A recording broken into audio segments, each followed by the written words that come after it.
এই কি ব্যাপার, কি হয়েছে? ওইখানে দেখতেছিলাম অনেক চিল্লাচিল্লি শব্দ হচ্ছে, কি সমস্যা? মন মেজাজ খুব খারাপ আছে আমার। কেন, কি হয়েছে?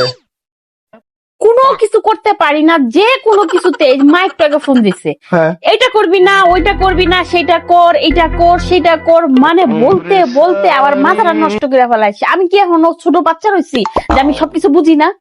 আচ্ছা উনি তোমার মা না? মারা এরকম একটু বলে, এটার জন্য এত মন খারাপ করার কোনো সব ব্যাপার আছে? সময় বলবে, ছোটবেলায় বলছো সবকিছু মেনে নিছি, আরেকটু বড় হয়েছি তারপরেও বলছো সবকিছু মেনে নিছি, এখন আমার নিজের ঘর সংসার সবকিছু হয়েছে, এখনো যদি এত কথা বলে আমি এটা বুঝি না, আমি সেটা বুঝি না, আমাকে এটা করতে বলে, আমাকে সেটা করতে বলে, এখনো কি এত কিছু শুনতে ভালো লাগে? আচ্ছা তোমার মা না এরকম, মারা এরকম সব সময় বলে, এটার আচ্ছা জন্য তুমি এত মন আমাকে খারাপ বলো তো, করার তুমি কোনো আমার কারণই পক্ষে নেই। নাকি আমার মার পক্ষে সেটা বলো তো দেখি।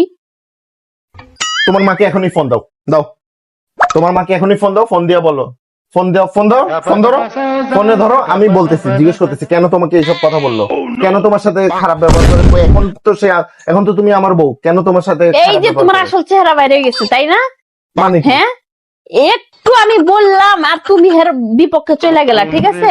আমার মা আমাকে যা ইচ্ছা তাই বলবে, সেটা তোমার বলতে হবে কি জন্য? তুমি এত খেপে গেছো কি জন্য?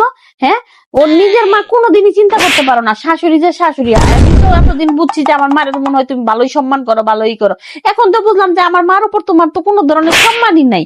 আমি একটু জিনিস তোমাকে এসে বলতে আসছি দেখে তুমি আমাকে বোঝানোর চেষ্টা করবা, তা না?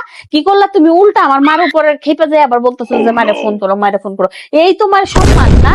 আমার মার তো আমি যদি একটুখানি খালি তোমার প্রশ্রয় দিতাম, তাহলে না দেখি তুমি আমার বাড়ির মধ্যে কারোর লগে কোনো সম্পর্কই রাখতাম না। একটু ভালো করতে গেলাম, তার পক্ষে হয়ে কথা বলতে গেলাম, সেটাও তার পছন্দ হইলো না, সেটাও আমার দোষ হয়ে গেল। মেয়ে মানুষের মন বোঝা বড়ই কঠিন।